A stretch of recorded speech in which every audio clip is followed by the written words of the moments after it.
Welcome to Voyage Daily Tech, the most important news personalized for you every day, supported by Voyage.com. We've got 5 fascinating tech stories lined up for you today. First, we'll cover how Google poached a top AI team from OpenAI in a stunning multi-billion-dollar talent raid. Then, we'll dive into the conflicting signals from Elon Musk's xAI. Is it cashed up or fundraising? After that, we'll examine why US senators are publicly warning Nvidia's CEO about his trip to China, pitting profit against national security. We'll also look at a landmark lawsuit where 2 voice actors discovered an AI startup was selling their stolen voices. And we'll wrap up with a crypto billionaire under SEC scrutiny who is doubling down on a Trump-themed Memecoin with some surprising family ties. The story begins with a decision that caught everyone by surprise. Google just poached a team of top AI talent right from under the nose of its biggest rival, OpenAI, in a deal that completely rewrites the rules of the AI talent war. The price tag is a staggering $2.4 billion.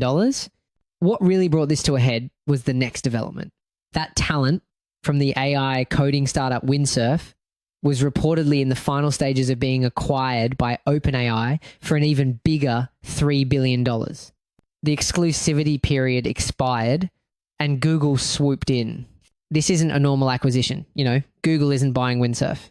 It's paying billions just to hire its co-founder and CEO, Varun Mohan, and other key R&D employees while taking a non-exclusive license to their technology. Windsurf will continue to operate, free to license its technology to anyone else. It's a multi-billion-dollar talent raid, plain and simple. This move pours gasoline on an already raging fire.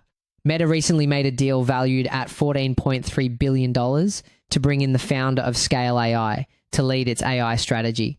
Amazon and Microsoft have also been absorbing talent from startups like Adept and Inflection in similar high-stakes arrangements. So why is this talent worth more than entire companies? It's all about a technology called agentic coding, where AI tools essentially write their own software. The value is astronomical. Microsoft CEO Satya Nadella recently stated that AI is already composing as much as 30% of his company's new code. The battle lines are drawn. Tech giants are no longer just buying companies. They're buying the brains inside them for billions, leaving the startups as hollowed out shells. The question is no longer who will build the next great AI, but who can buy out the competition's talent first. Speaking of high-stakes competition in the AI space, the drama doesn't stop with Google. Let's turn to another major player, Elon Musk, and his company, xAI. There's a number floating around for its next funding round, and it's a big one, $200 billion. But just as that news broke, Musk himself posted a direct denial saying, quote, xAI is not seeking funding right now. We have plenty of capital. So what's really going on here? Because according to the Financial Times, not only are talks happening, but Saudi Arabia's massive sovereign wealth fund, the PIF, is expected to play a large role. This is where the situation takes a more complex turn. Just weeks ago, Morgan Stanley confirmed that xAI had already completed a $5 billion debt raise alongside a separate $5 billion strategic equity investment. That's $10 billion for a company that supposedly has plenty of capital. This isn't just about raising money, it's about building an empire. The company plans to spend a colossal $18 billion on investments in data centers to power its artificial intelligence, and its own projections, revealed by its banker, show it expects to generate over $13 billion in annual earnings by 2029. This is all happening as xAI wages a high-stakes war against rivals like OpenAI, which is aiming for an even larger $300 billion valuation. So what's the real story? A public denial of needing cash, while sources detail a plan to raise one of the largest private funding rounds in history? It's a calculated move in the biggest tech race on the planet. Well, building an AI empire like the ones we're talking about requires one thing above all else: chips. And that brings us right to Nvidia, the company at the very heart of the AI hardware boom, which is now finding itself caught in a geopolitical crossfire. Nvidia's CEO is about to fly to China, and he just got a direct public warning from Washington: be careful who you talk to. A bipartisan pair of US senators, Democrat Elizabeth Warren and Republican Jim Banks, sent a letter directly to CEO Jensen Huang with a message that was anything but subtle. They warned him to refrain from meeting with any companies suspected of undermining US chip export controls, working with the Chinese military, or appearing on America's restricted export list. In the letter, the senators laid out their fears in black and white, writing, "We are worried that your trip could legitimize companies that cooperate closely with the Chinese military." This isn't just a political squabble, it's a high-stakes game of technology and power. The backdrop to this warning is a staggering number. The CEO himself stated that previous US restrictions on AI chips would cost Nvidia an estimated $15 billion in revenue.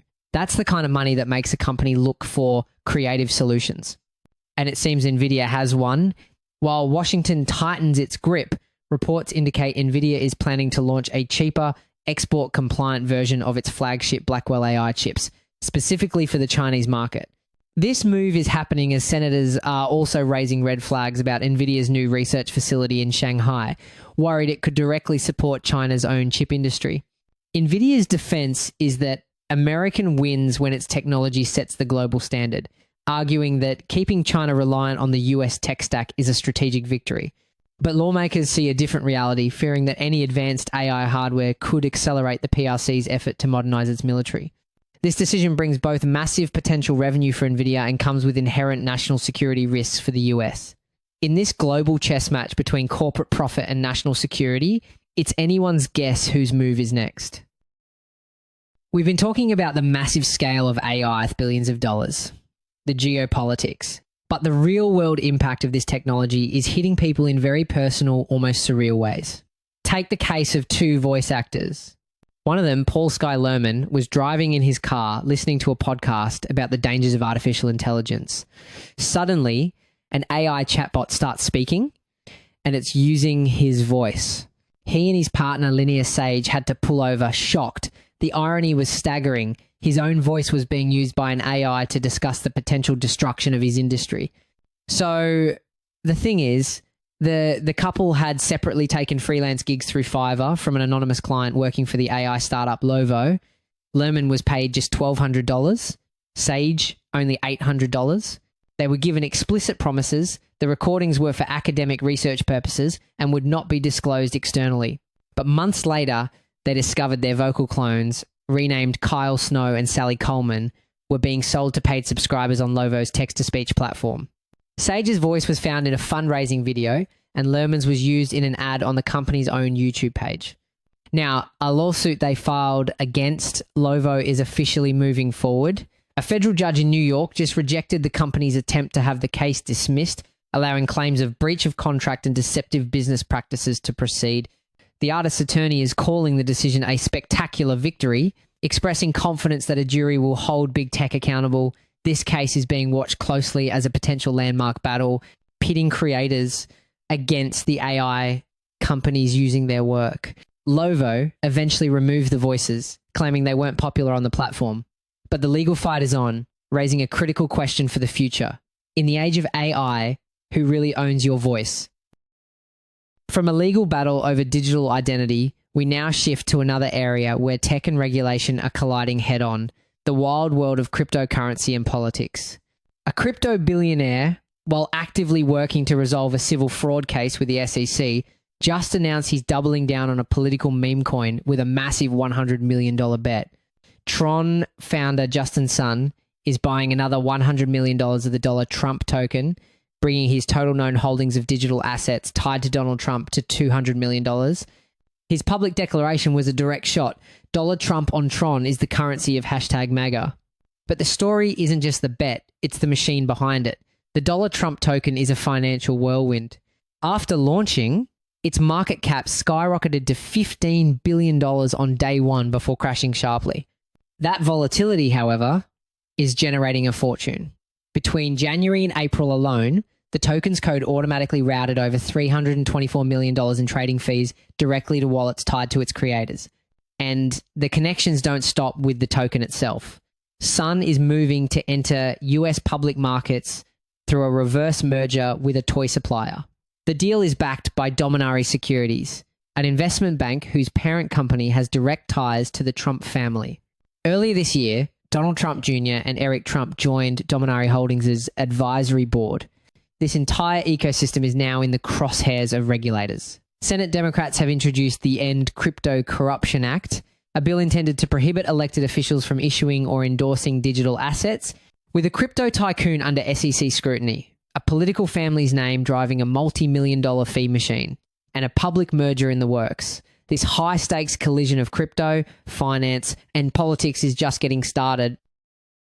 That's it for today on Voyage Daily Tech. Follow, share, and stay tuned for daily updates coming your way tomorrow.